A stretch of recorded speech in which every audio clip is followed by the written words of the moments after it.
All right, here we go. This is my favorite topic to talk about because nobody does this well. And I happen to think I do it really well. Now, I'm going to tell you up front, if you can digest this information, this can save you from a really terrible situation. So many people sell indexed universal life policies the wrong way, and it results in you paying higher fees, having less cash, and ultimately lots of regret. So every time you get online and you see people bashing life insurance and talking about how it's too expensive, it doesn't work, the reason that they're saying that is because most people do it wrong. And I'm going to prove it to you right here, right now with some real life examples. Again, this is Matthew Decker, Wealth Architects Radio. This is video 2 in a series of 3 on Indexed Universal Life. The last video that we poured through was all about crediting on Indexed Universal Life contracts. If you haven't seen that, check that out. But as a recap, the 3 videos that pertain to Indexed Universal Life in this series, the first one was crediting, like we mentioned. Today we're talking about fees. I love it. And then the last video is going to be access to money. How do you access your money? So let's go ahead and get right to it. Fees. All right, so there are quite a few different fees on Indexed Universal Life contracts, and this is, for the most part, applicable to every single IUL contract that you could take a look at. So let's break them down real quick, and then we'll go through them one by one. Number 1, there's a premium load. Number 2, you have the cost of insurance. You also have what's called an expense charge, a per face fee, a per unit charge, or a per thousand charge. Now, all of those are the same thing, but they're called different things on different policies. We'll go into more detail on that in a little bit. And then the other thing that you might see is any rider charge. Okay, now there's only going to be a rider charge if you've added riders, but again, we'll get to that in a little bit. So let's first go through premium loads. Super simple. A premium load is just going to be a fixed percentage fee that is based on how much premium you pay. Now, typically that fee is going to range anywhere between 4 and 8%. Some are higher, some are lower. It just depends on the carrier. And again, you're only going to pay that fee when you actually pay a policy premium. If you're not paying premium, there is no premium load. That's it for premium load. Super simple, very straightforward. The next one is cost of insurance. Now, here's where it starts to get a little bit tricky. Cost of insurance is going to be based on how old you are and what your risk class is. So were you preferred, standard, were you a smoker rating? All of that is going to affect your cost of insurance. So here's where it starts to get interesting, and here's where we get into dealing with people that really have no idea what they're talking about, or they're being a little bit facetious. So I'm sure that you've heard insurance is expensive. These policies get more expensive every single year that you live because they're based on your current age. That's partly true.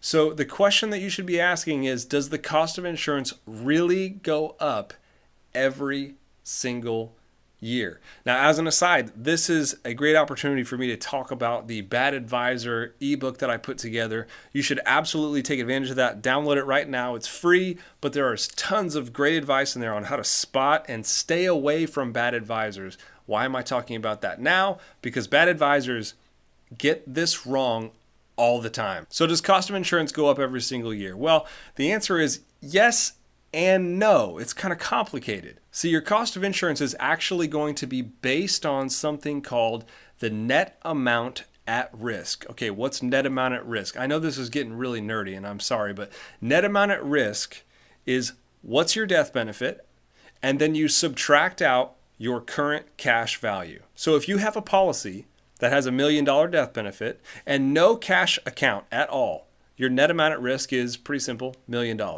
Let's say you have $1 million policy, but you have $500,000 in cash. Well, your net amount at risk is now $500,000. Death benefit minus your cash value, that's your net amount at risk. Now, advisors get it half right because what they say is that the cost of insurance goes up every single year. That's only half true because they're forgetting something. The cost of insurance goes up per, stay with me now, it goes up per $1,000 of death benefit that you're buying. So the cost of insurance does go up dollar for dollar in terms of how much death benefit you're actually buying. But what does the net amount at risk tell us? Well, the net amount at risk tells us that you're not actually buying $1 million in death benefit if you have $750,000 in cash. In that instance, you're only buying $250,000 of death benefit. So if your net amount at risk is going down, it's very likely that your costs from year to year are going down. Now, if you have a really good advisor, they're going to know that, and they're going to design your policy so that it functions that way. If you have a really terrible advisor, they may stumble across it on accident, but they certainly couldn't explain it to you. So let me do it one more time because this is important. Your costs every single year do go up based on how much insurance you're buying. But if you're working with somebody who knows what they're doing, they're going to make sure that your policy is actually buying less insurance every single year because your cash will be growing substantially. If your cash is growing substantially, your costs might actually come down year over year. We'll go through an example at the end of this presentation, but cost of insurance, it's one of the larger fees on the policy. There's a lot of misconceptions about cost of insurance. Okay, moving on. Let's talk about that expense that has 4 or 5 different names. We're going to call it the additional expense charge. You might also remember it as the per phase fee or the per unit charge. This fee is actually the largest fee on these life insurance contracts. Now, it only stays on the policy in most cases for 10 years.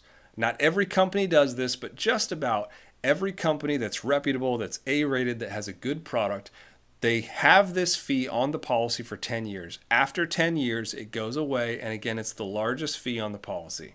We'll look at an example of this when we go through the actual numbers. But the important thing to remember is it's going to last 10 years. So what does that mean? It means that these policies are front-loaded.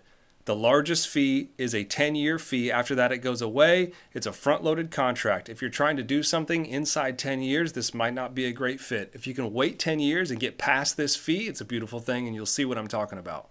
Rider charges, super simple. It's only going to apply if you add special options.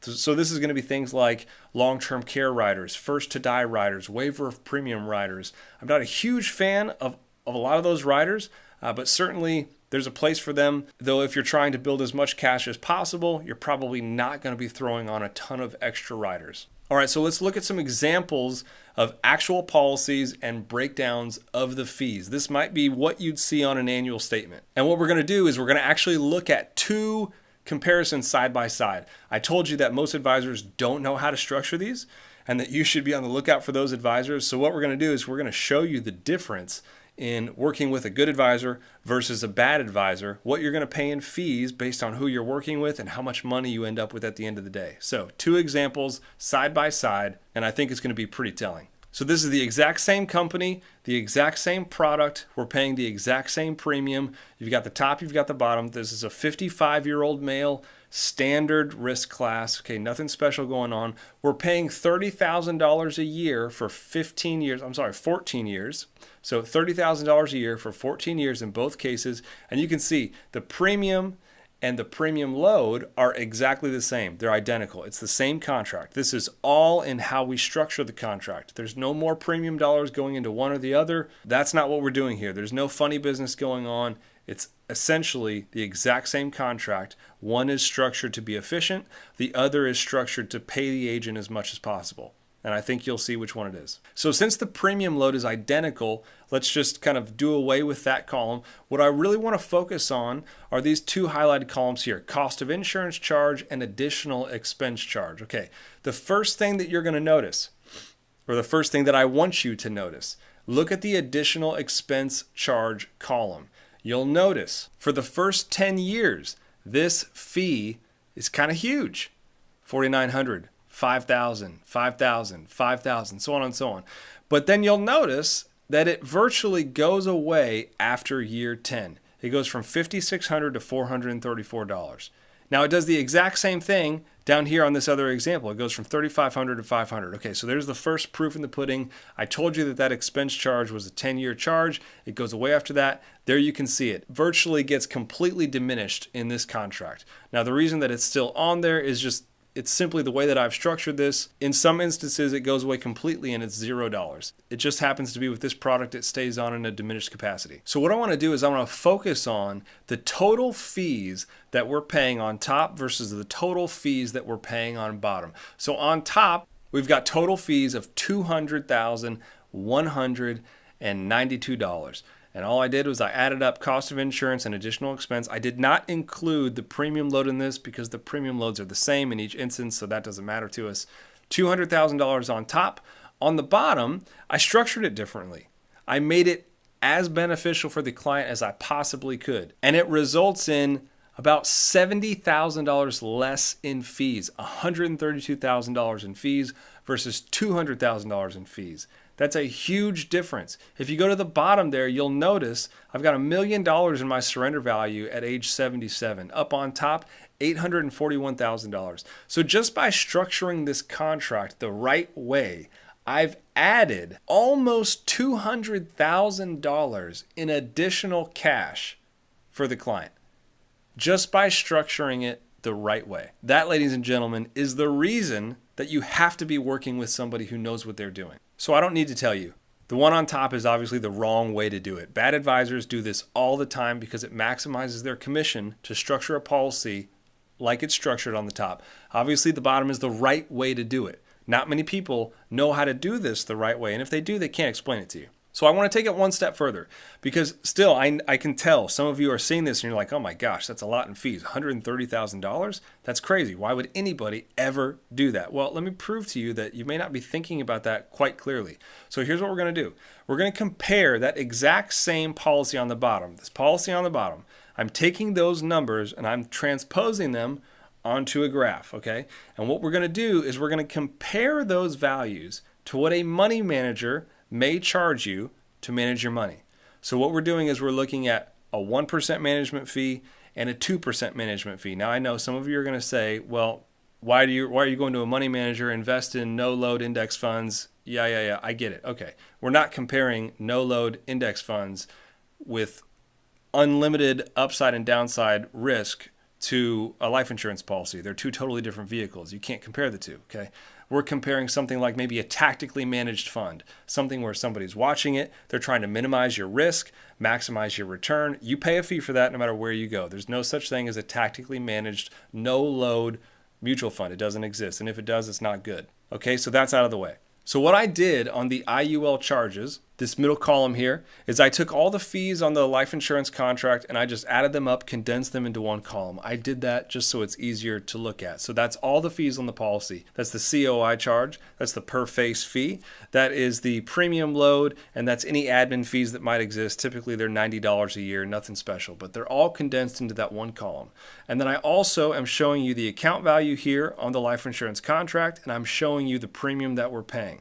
So you'll notice if you put this money with a money manager at 1%, $276 in year one versus $5,200, which would you rather pay? Well, obviously you'd rather pay $276 versus $5,200. That's a no-brainer. And I completely agree with you. Even at 2%, $552 versus $5,200. I mean, what the heck? Why would anybody ever do this? Well, go down to the bottom. You'll notice lifetime fees. So this is at age 90. If I took these numbers out even further, it would just get even uglier for the money manager. $238,000 in total fees by the time you are age 90 if you start at 55. Okay?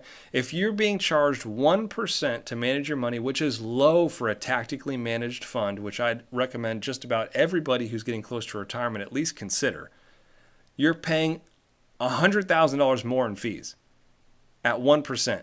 Now, I don't think you can find a good tactical manager to manage your money at 1%. Most of them are 2.25%, 2.75% even. Some of them are up above 3%. So let's just say it's 2%. A good tactically managed fund at 2%, you're paying $671,000 in total fees by the time you're 90 years old.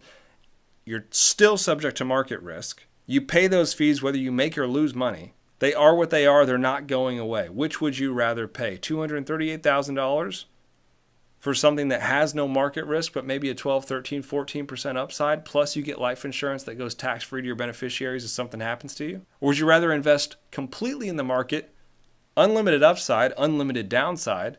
If you die in year one, your beneficiaries are going to get, $27,000, $30,000. You die in year one with a life insurance policy, they're going to get, I don't know, $500,000 maybe? $1 million? So this is not to say that a life insurance policy is better than a managed fund. I'm not saying that because I don't think that that's true. But what I think is when people talk about fees, they have no idea what they're talking about. None. You now know more than 99% of the financial planning services industry. I mean that. Insurance agents out there don't know this. You know more than they do now. Financial planners don't know this. You know more than they do now.